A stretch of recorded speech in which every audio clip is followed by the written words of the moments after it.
LSU has been the primary threat to Alabama in years gone by, but in recent years, the Tide's been the better team, but still a 0-0 game with about 10 minutes left to play in Baton Rouge last year. Darius Geis filled in capably for Leonard Fournette.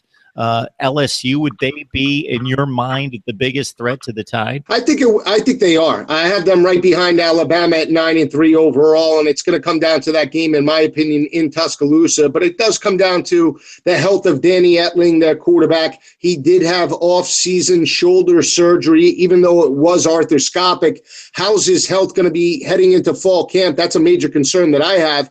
Secondly is Matt Canada, the new offensive coordinator from Pittsburgh, did wonders with quarterback Nate Peterman.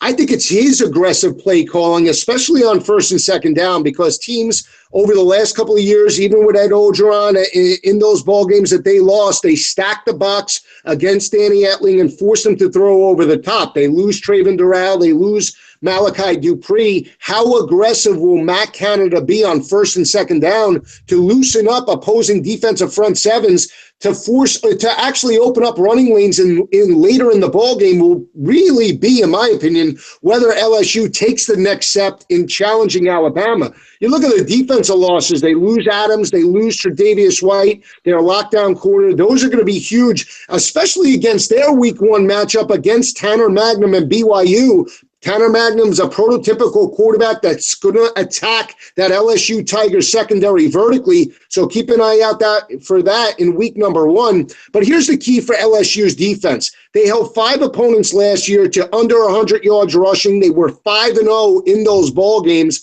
and won those games by 24 points per game. As long as the defensive front seven under Dave Aranda progresses, I think this team could challenge Alabama, and it does come down to Arden Key as well. He left the team in the spring. How will he be at the start of fall camp? Keep an eye out for that, but it does hinge on Danny Etling's success in the passing game. I thought Jamal Adams was possibly the best safety in America, selected number 6 in the NFL draft by the New York Jets, a guy that could really turn the hips and cover just your tight end, your wide receiver, your slot guy, but also laid the lumber and came downhill on the run and played extremely well. Yeah, you mentioned the losses in the defensive secondary for the LSU Tigers.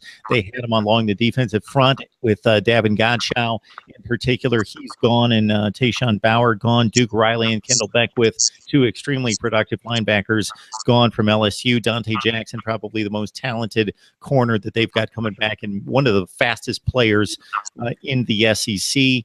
Danny Etling, a lot of people aren't real excited about Danny Etling at quarterback. He's a pro-style guy that's not going to make a lot of wow-type plays. I talked to an LSU insider last night who's fine with Danny Etling, thinks that the Tigers have enough compliments elsewhere, and with Darius Geis going off most likely for 1,500 yards this season, think Danny Etling's actually the best complemented quarterback in an offense with you mentioned the track record at NC State, Wisconsin, and most notably there at Pitt, and reviving a Pitt offense that's been very pedestrian in recent years, and they were just exploded.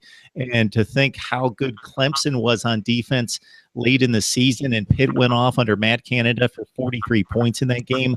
LSU this is maybe what they need to utilize all that talent and get it under a guy that can really put it together scheme-wise to threaten some defenses.